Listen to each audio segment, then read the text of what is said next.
Having in mind the international exposure and the pressure from G7 countries on this project, can Switzerland still afford to be that friendly to blockchain?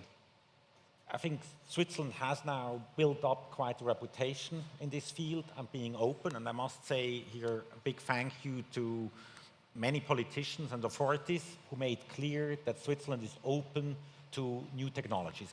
So whatever this project at the end of the day will look like, this will be compliant with all the major jurisdictions and having the sign-off wherever needed from those jurisdictions. So it's not, maybe for some crypto anarchists that sounds really bad because they think, crypto is something where we can outmaneuver the government out and, institutions and so on. This is not the plan. This is just to add a utility and to make clear to people and also to the authorities that there is sort of a lot of inefficiency in the financial industry. So this kind of utility to make things more efficient and using blockchain to add to a seamless use of the internet. So for me, it's just a logical step, and I think it should be possible to convince regulators. Yeah, I guess so. That makes sense. So to my understanding, correct me if I'm wrong, there's going to be two tokens, the Libra stablecoin and the Libra investment token, basically, which will give right to a share of the dividend earned off of the interest on the assets on the so-called reserve of fiat currencies, basket of fiat currencies. So Luca, how would you qualify this Libra investment token?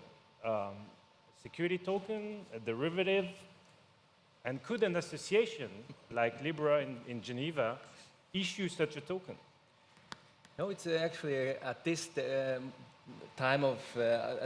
it's a very delicate question because, as long as the detailed terms have not been issued, it's very difficult, and it's more like a speculation. And it's also very difficult in a process of a project like the Libra project to already make an early statement on the potential assessment of the different kind of token functionality. So let's stay a little bit generic. I would say from, let's say, generic statement number one, this dual token strategy is what we see in very often in the projects, that you have this kind of asset token ecosystem with a utility token ecosystem. So the asset token ecosystem, and actually both are what we call the BCP2s. These are the rights-carrying counterparty token class, which is, as you mentioned, it's not a typical crypto decentralized project. It's using technology to increase efficiency. So for the investment token part, it's clearly, yes, it's very likely to be a security under several jurisdictions. It has to be tested under several jurisdictions, but what we can say, it is very likely that it would fall under the qualification of a security. The payment token is a bit different because the utility aspect is there more relevant. And here, again, we have a different regime in Switzerland than, for example, in Europe. In Europe, we have the advantage that we can use the e-money directive, which makes it much more easy, has a reflection on the civil concept. We, in Switzerland, we have to draft it and to set it up on a contractual basis, and depending on the contractual setup of such a stable coin functionality, it can be a security, it can be a financial instrument, derivative, whatever. Okay, thank you. Back to Martin. So we read in the press that the G7 group will look into a range of challenges raised by the emergence of stablecoin, including on the regulatory front. As former legal advisor of the Swiss National Bank, is a stablecoin like Libra representing a real threat to national banks and to the exclusive right of nations to issue money? That's a good question, but I also have to be careful because based on 16 pages white paper, I cannot answer it in depth. What you have to see is Libra and the Libra Reserve are not a central bank. They issue, in my eyes, a means of payment. But they back it, to stabilize it, they have the reserve fund, and the reserve fund consists of fiat money only. So just for the reserve fund, central banks are needed. So they cannot outperform them. If they become too strong and then they have a lot of fiat, it might be that that is a problem to central banks like those in New York, London, Germany, Switzerland. But I'm sure then the National Bank Act will be amended quickly to have a handle on that.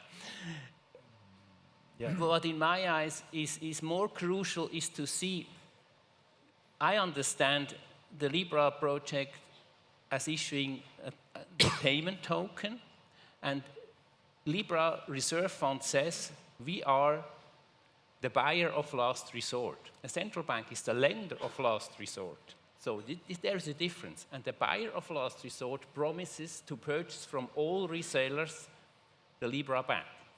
That's redemption of money which has been paid in. That's a banking activity. So they need, in my eyes, they need a banking license in Switzerland. For you, it's That's going to good be for us.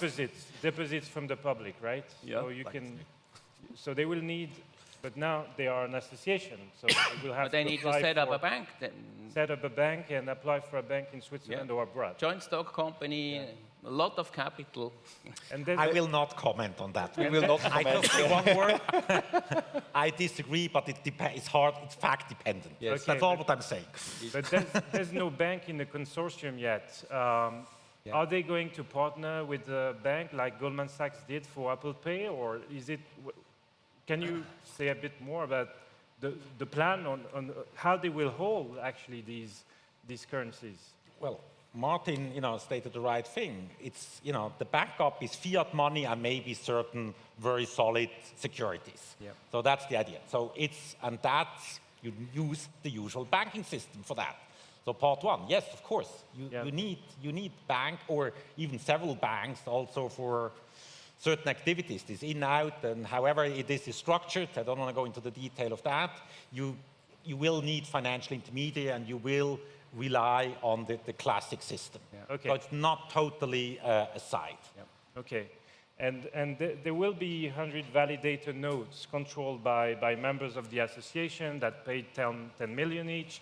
And basically, Günther, in terms of privacy, these validator nodes will have access to some payment transaction data. Could they be considered as data controllers? Will they be subject to GDPR and federal data protection law, in your opinion? Well, triple disclaimer in your spirit. First of all, that's purely my opinion and definitely not PwC's opinion, usually what I say.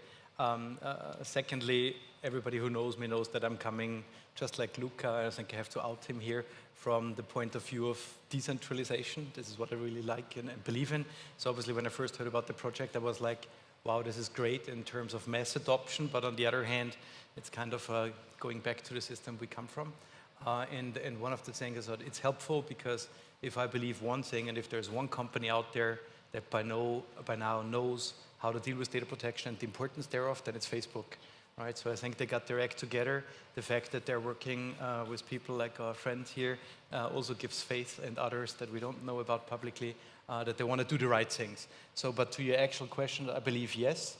Also, when we look at this consortium, first of all, other personal opinion, I think the unbanking the bank is a Trojan horse.